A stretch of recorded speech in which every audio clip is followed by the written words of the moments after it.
Hello everyone, welcome to test quiz. Irrigation and drainage, सिंचाई एवं जल निकास की क्लास को हम आगे कंटिन्यू करते हैं। तो आज की क्लास में हम देखते हैं सिंचाई के जल स्रोत। ठीक है, तो नेक्स्ट हमारा टॉपिक है सिंचाई के जल स्रोत। सिंचाई जल स्रोत की सिंचाई के लिए जो जल हमें प्राप्त होता है, उस सिंचाई के जल का स्रोत क्या क्या है, किन स्रोतों से हमें सिंचाई का जल प्राप्त होता है। ठीक है, तो सिंचाई के जल स्रोत के निम्न दो वर्गों में हम पढ़ते हैं। तो सिंचाई का जल स्रोत हमें सतह जल जिससे प्राप्त होता है, और दूसरा हमारा हो जाएगा भूमिगत जल। ठीक है, सतही जल पहला, इसको हम सिंचाई जल स्रोत जो है उसे हम दो वर्गों में बांटकर पढ़ते हैं, दो वर्गों में पढ़ते हैं। जो सिंचाई का जल स्रोत होगा उसको हम पहला होगा सतही जल और दूसरा होगा भूमिगत जल। जो सतही जल होगा उसमें जैसे सतह से जो प्राप्त हो जाएगा, उसमें जैसे हो गए नदियां। तो नदियां जैसे कि जो नदियों से जो सिंचाई जल स्रोत प्राप्त होता है, तो ठीक है, तो नदियां जो गंगा नदी प्रमुख है। ठीक है, सिंचाई जल स्रोत के लिए गंगा का नदी अधिक उपयोग में आने वाला आता है। ठीक है, दूसरा होता है तालाब। ठीक है, तो जो हम पढ़ रहे सिंचाई के जल स्रोत, उसमें दूसरा हमारा हो गया तालाब। दक्षिण राज्यों में तालाब का उपयोग ज्यादा होता है सिंचाई के जल स्रोत के रूप में। ठीक है, दक्षिण जो राज्यों है जैसे कर्नाटक, तमिलनाडु, इस टाइप के जो दक्षिण राज्य जो देश है, वहाँ सिंचाई जल स्रोत के लिए तालाब अधिक उपयोग में आने वाला है। दूसरा मैंने जैसे बताया सतही जल के लिए नदियाँ, तो गंगा नदी इसमें प्रमुख है। और जैसे अन्य हो सकते हैं जैसे कि नहरें, झरने, नदी, नाले, तालाब, नदी और तालाब तो बात हो गए। झरने, नाले, इसका भी प्रयोग सतही जल का प्रयोग सिंचाई के लिए किया जाता है। तो ये था हमारा सतही जल। दूसरा है हमारा भूमिगत जल। तो कुआं के क्या जल भी सिंचाई के लिए प्रयोग किया जाता है, वो भी एक जल स्रोत है। तो भूमिगत होता है कुआं हमारा। ठीक है, तो उत्तर प्रदेश के राज्य में इसका अधिक उसका प्रयोग होता है सर्वाधिक सिंचाई के लिए। दूसरा हो गया हमारा हैंड पंप हो गया, नलकूप हो गया, इसका भी ये जल स्रोत है, भूमिगत जल स्रोत है जिसका सिंचाई में प्रयोग होता है, सिंचाई जल स्रोत होता है। तो 45% जो जल होता है वो हमें नहर से प्राप्त होता है। सिंचाई जल स्रोत जो होता है वो 45% जो होता है वो नहर से प्राप्त होता है। ठीक है, तो हमारा जो सिंचाई जल स्रोत है उसको दो वर्गों में हमने पढ़ा है। पहला इसमें हमारा हो गया सतही जल और दूसरा है भूमिगत जल। ठीक है, तो सिंचाई जल स्रोत, सिंचाई के लिए जहां से हमें जल प्राप्त हो रहा है, सिंचाई जल प्राप्त हो रहा है, वो उसका स्रोत होगा। तो सिंचाई जल स्रोत को हम दो वर्गों में पढ़े हैं, सतही जल और भूमिगत जल। जिसके सतह से हमें जल प्राप्त हो जाएगा वो हो जाएगा हमारा सतही जल। इसमें हमने पढ़ा है जैसे तालाब हो गया जो दक्षिण राज्यों में अधिक प्रयोग होता है सतही जल सिंचाई जल के स्रोत के रूप में। ठीक है, जैसे कर्नाटक, तमिलनाडु, ये जो दक्षिण राज्य है वहाँ अधिक प्रयोग होता है तालाब का। नदियाँ जो गंगा का नदी सतही मतलब जल स्रोत के रूप में प्रमुख है सिंचाई जल स्रोत के लिए, नदियों का प्रयोग होता है। और सतही जल जैसे कि हम नहरें, झरने, नदी, नालों, यहाँ से आप प्राप्त कर सकते हैं, वो हमारा सतही जल है। दूसरा हम स्रोत के रूप में पढ़ेंगे भूमिगत जल, जो हमें भूमि से प्राप्त होता है। जो जल सिंचाई के लिए वो होता है भूमिगत जल। तो भूमिगत जल में हमने कुआं, जो भूमिगत जल होता है उसका उपयोग होता है उत्तर प्रदेश में सर्वाधिक रूप से सिंचाई जल के लिए कुआं वो है उपयोग होने वाला सर्वाधिक रूप से कुआं होता है सिंचाई जल स्रोत। और भूमिगत जल जैसे कि जो हैंड पंप हो गया, नलकूप हो गया, उसका भी प्रयोग किया जाता है।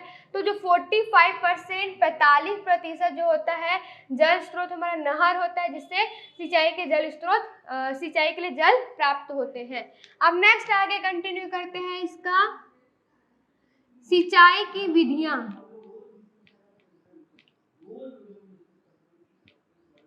सिंचाई की विधियां। तो सिंचाई की विधियां, सिंचाई की भी अलग अलग विधियां हैं। तो कई प्रकार से फसलों की सिंचाई की जाती है, कई प्रकार से इसकी विधियां देखने को मिलती है, कई मेथड्स हैं सिंचाई के। तो हम निम्नलिखित 3 विधियों को स्टडी करेंगे। तो पहला होगा हमारा सतही विधि, सतह विधि, ठीक है। दूसरा हमारा हो जाएगा अधोसतही विधि,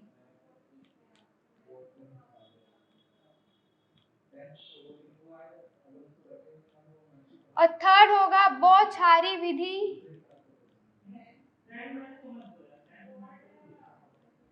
या फिर वायवीय विधि कहेंगे इसे। तो सिंचाई की बहुत सारी विधियां यूज की जाती है, उपयोग में लाई जाती है, कई सारे इसके मेथड्स हैं। तो हम इसकी निम्नलिखित 3 विधियों को स्टडी करेंगे सिंचाई की। तो पहला है हमारा सतह विधि, दूसरा है अधोसतही विधि, तीसरा है हमारा बौछारी विधि या फिर वायवीय विधि, ठीक है। तो स्टार्ट करते हैं हम अपने सतह विधि से।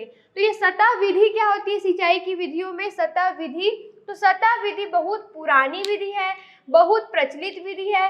तो ये जब सतह विधि होती है बहुत पुरानी और प्रचलित विधि है, ठीक है। पुराने जो युग है, पुराने जमाने से इस विधि का उपयोग होते आ रहा है सिंचाई के लिए।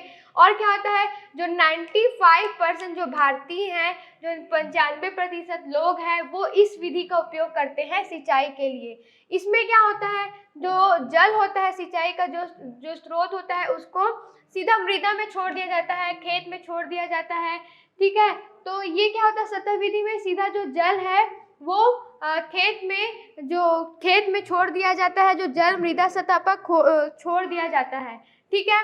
अब इस सतह विधि के अंदर और हम इसके अंतर्गत और विधियों का अध्ययन करेंगे, स्टडी करेंगे। तो सतह विधि के अंदर हम और कई विधियां हैं उसका स्टडी करने वाले हैं, अध्ययन करने वाले हैं, ठीक है। तो पहला हमारा होगा बाढ़ या उत्प्लावन विधि।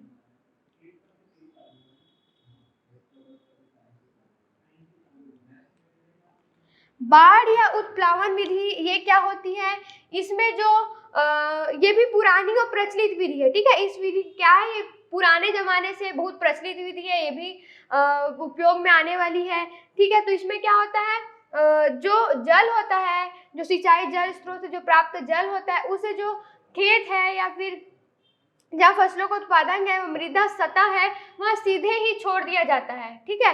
सीधा बाढ़ के रूप में, बाढ़ जैसे खेतों में पानी को छोड़ दिया जाता है। उससे क्या होता है, हर एक फसल को समान मात्रा में पानी नहीं मिलता है, अधिक जो जल है उसका नुकसान होता है, और जो जल उपयोगी क्षमता लगभग 25 से 35% ही, 25 से 35% ही जो जल है उसका उपयोग होता है, बाकी सब वेस्ट होता है। जितना जल है उसका वेस्ट हो जाता है, खराब हो जाता है, ठीक है। तो क्या हुआ, ये बाढ़ उत्प्लावन बहुत पुरानी और प्रचलित विधि है, अवैज्ञानिक विधि है। इसमें कोई वैज्ञानिक कुछ तौर नहीं है, तथ्य नहीं है, ये अवैज्ञानिक विधि है। इसमें क्या होता है, जैसे मैंने बताया कि जो जल है सिंचाई के लिए, जो जल मिलेगा, सिंचाई जल है, उसे सीधा ही मृदा सतह पर खेत पे छोड़ दिया जाता है। अब छोड़ दिया जाता है तो एक समान जल सबको प्राप्त नहीं होता है, जो जल की मात्रा सबके लिए अलग अलग होती है, एक समान सिंचाई जो जल है प्राप्त नहीं होता है। और क्या होता है कि जो जल उपयोगी होता है, उपयोगी जल होता है, वो लगभग 25 से 35% होता है, और बाकी सब वेस्टेज होता है। जैसे धान के खेत में इस टाइप की जो सिंचाई व्यवस्था है देखने को मिलती है, जो बाढ़ और उत्प्लावन विधि है वो हमें देखने को मिलती है, ठीक है। अब नेक्स्ट हम देखेंगे क्यारी या पट्टी विधि, ठीक है। नेक्स्ट हमारा हो जाएगा क्यारी या पट्टी विधि। अब इसमें क्या होता है, जो क्यारी या पट्टी विधि होती है, ठीक है, तो उसमें क्या होता है, खेत में क्यारी बनाई दी जाती है, पट्टी विधि बनाई दी जाती है, और उस विधि में फसलों को बोया जाता है, क्रॉस प्रोडक्शन किया जाता है, सिंचाई के लिए जल छोड़ा जाता है। तो खेतों में क्या कहता है, क्यारी या फिर पट्टी बना दी जाती है, और वही जल को छोड़ा जाता है, ठीक है। तो इस विधि में क्या होता है, जो जल रहेगा उसमें क्यारी जो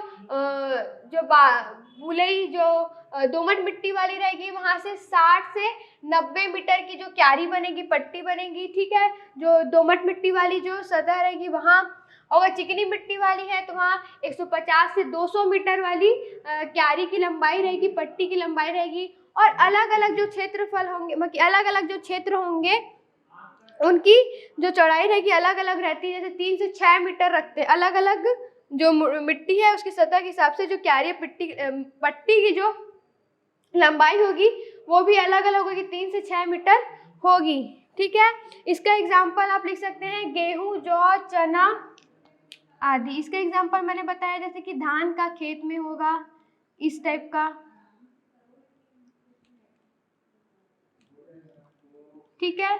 इसमें हम देखते हैं गेहूं, जौ, चना, इस टाइप की सिंचाई की विधियां इसमें देखने को मिलती है। तो क्यारी या पट्टी विधि में क्यारी या फिर पट्टी बना के सिंचाई जल को छोड़ा जाता है, उसका यूज किया जाता है। तो इसे हमने देख लिया। अब आगे बढ़ते हैं, होती है चेक बेसिन। थर्ड हमारा हो जाएगा चेक बेसिन विधि।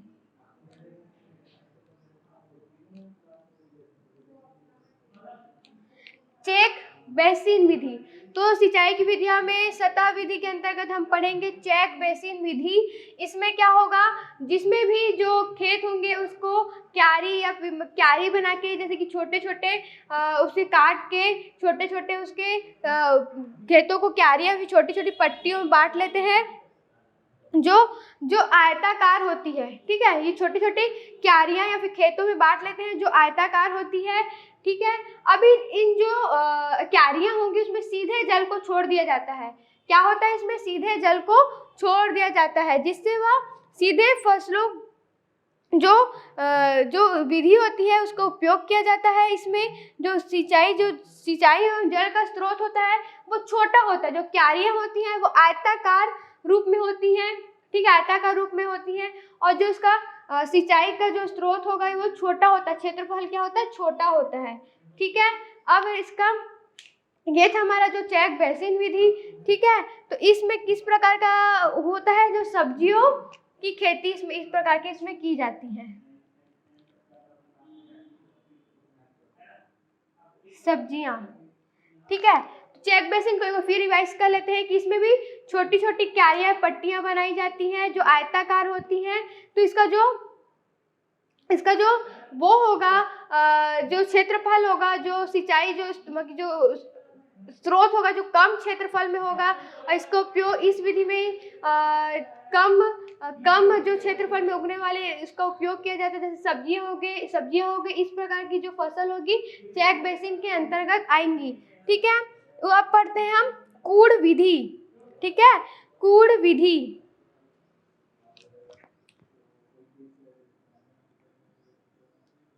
चौथा हमारा होगा कूड़ विधि।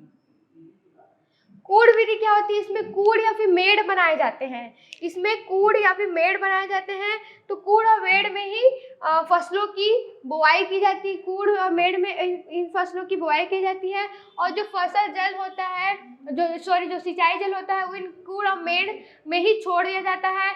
और कूड़ और मेड़ में छोड़ देने से जो जल होता है डायरेक्ट फसल के जड़ के संपर्क में आ जाता है। इस विधि में जो जल प्राप्त होगा वो कूड़ और मेड़ में सीधा ही छोड़ दिया जाता है नलियों द्वारा। और जो जड़ होते हैं, फसल होते हैं, वो सीधा इसके डायरेक्ट संपर्क में आते हैं। तो ये हमारा कूड़ विधि। इसमें जैसे केला, गन्ना, आलू इस प्रकार की खेती की जाती है। केला,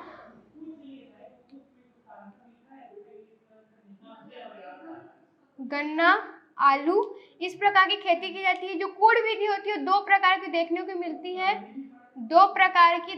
मिलती है। जो कूड़ विधि और मेड़ विधि जो है वो दो प्रकार को देखने को मिलती है। तो पहला होगा समतल कूड़ विधि, ठीक है।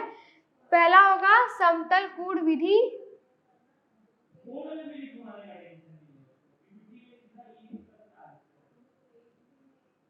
और दूसरा होगा समुच्चय विधि।